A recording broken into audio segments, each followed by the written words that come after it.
प्रणाम, जय श्री राम जी, राधे राधे मेरी प्यारी बहनी दीदी माताएं भाइयों को सभी को स्वागत है हमारे YouTube चैनल में। तो आज मैं कजरी गीत लेकर आई हूँ महंगाई पर। तो आप लोग जरूर सुनिएगा, इस कजरी गीत को कैसा लगेगा कमेंट बॉक्स में लिखिएगा और शुरू से लेकर अंत तक सुनिएगा। मेरी प्यारी बहनी दीदी माताएं से रिक्वेस्ट है कि इस कजरी गीत को जरूर सुनिएगा। मैं यह कजरी गीत सुनाने वाली हूँ महंगाई पर, कैसे महंगाई बढ़ रही है तो आप लोग जरूर सुनिएगा और कितनी दिक्कत हो रही है बाल बच्चे को पढ़ाने में। तो चलिए इस कजरी गीत को जरूर सुनिएगा। महंगाई पर है यह कजरी गीत। खर्चा घरवार के कैसे हम चलाई पिया, बढ़ल महंगाई पिया ना। खर्चा घरवार के कैसे हम चलाई पिया, बढ़ल महंगाई पिया ना। महंगाई बा तमाम माथा करे नाही काम, महंगाई बा तमाम माथा करे नाही काम। बेटा बिटिया के कैसे हम पढ़ाई पिया, बढ़ल महंगाई पिया ना। बेटा बिटिया के कैसे हम पढ़ाई पिया, बढ़ल महंगाई पिया ना। बढ़ल महंगाई पिया, बढ़ल महंगाई।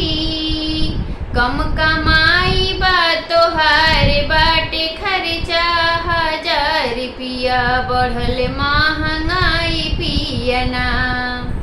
कम कमाई बा तोहार बाटे खर्चा 1000, कम कमाई बा तोहार बाटे खर्चा 1000। साग सब्जी अब कैसे किनाई पिया, बढ़ल महंगाई पिया ना। साग सब्जी अब कैसे किनाई पिया, बढ़ल महंगाई पिया ना। खर्चा घरवा के कैसे हम चलाई पिया, बढ़ल महंगाई पिया ना। खर्चा घरवा के कैसे अब चलाई पिया, बढ़ल महंगाई पिया ना।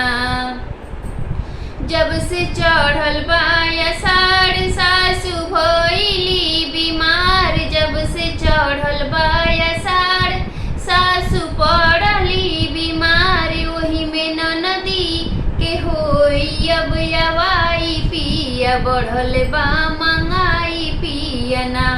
वही में ननदी के होई अब अवाई पिया, बढ़ल बा महंगाई पिया ना।